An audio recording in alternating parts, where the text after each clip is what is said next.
حضرت عبداللہ ابن عباس رضی اللہ تعالیٰ عنہ سے مروی ایک روایت ہے، میں ایک دن حضور کے پیچھے بیٹھا ہوا تھا، سواری میں حضور کا ردیف تھا، تو حضور نے فرمایا، اے بیٹے، اے لڑکے، میں تجھے کچھ کلمات سکھاتا ہوں، تو اللہ کے حقوق کا خیال رکھ تو وہ تیری حفاظت فرمائے۔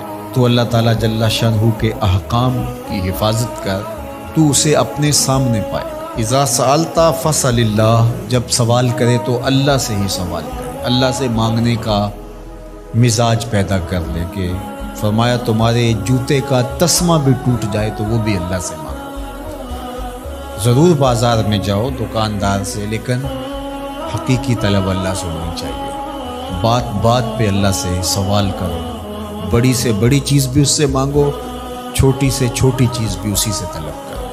ہماری ساری ضرورتوں کا کفیل ہمارا رب، ہمارا مالک ہے۔ تو دوسری نصیحت یہ کی کہ جب تو استعانت طلب کرے، مدد طلب کرے، تو اللہ سے ہی استعانت طلب کرے۔ وعلم، اور جان کہ اگر ساری امت، سارے لوگ، پوری قوم جمع ہو کے تمہیں فائدہ پہنچانے کی کوشش میں لگ جائیں تو تمہیں وہی فائدہ پہنچا سکتے ہیں جو تیرے لیے تیرے رب نے لکھا ہے۔ اور فرمایا وَإِنِ اجْتَمَعُوا عَلَىٰ أَن يَضُرُّوكَ بِشَيْءٍ، اور اگر تمہیں نقصان پہنچانے کے درپے ہو جائیں، لَمْ يَضُرُّوكَ إِلَّا بِشَيْءٍ قَدْ كَتَبَهُ اللَّهُ عَلَيْكَ، تو تجھے صرف وہی نقصان پہنچا سکتے ہیں جو اللہ نے تیرے لیے لکھا ہے۔ سارا زمانہ بھی مخالف ہو جائے، تیرا کچھ نہیں بگاڑ سکتا۔ ہاں، تیرے مقدر میں اگر کوئی چیز، کوئی بگاڑ لکھا ہے تو وہ ہوگا، اس کا ذریعہ وہ بن جائیں گے۔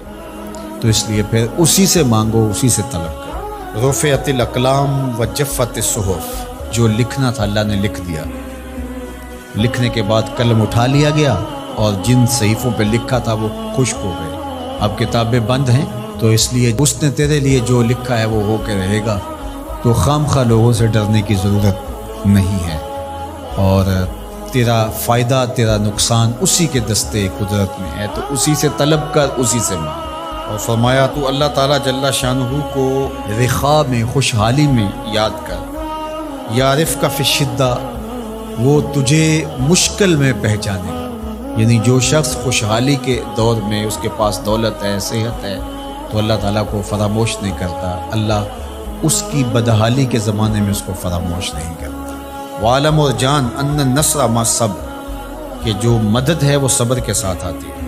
وان الفرج مع الکرب، اور کشادگی جو ہے وہ مشکل کے ساتھ آتی ہے۔ وان مع العسر یسرا، اور سہولت جو ہے وہ مشقت برداشت کرنے کے بعد آتی ہے۔ تنگی کے بعد فراخی آتی ہے، پہلو مشکل پھر تمنا، پہلو کنڈا پھر پھول، شاید مگروں پہلو مکھیاں ڈس دیاں ڈنگ والیاں۔ تو یہ سب ہوتا ہے، مشکلات، تکلیفیں، آلام، مصائب، ان سب سے گزر کر کے آسانیاں آتی ہیں۔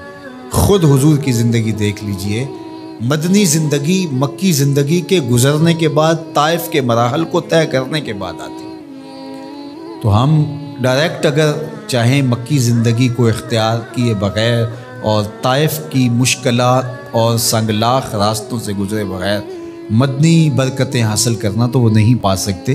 تو یہ اللہ تعالیٰ نے ایک نظام رکھا ہوا ہے۔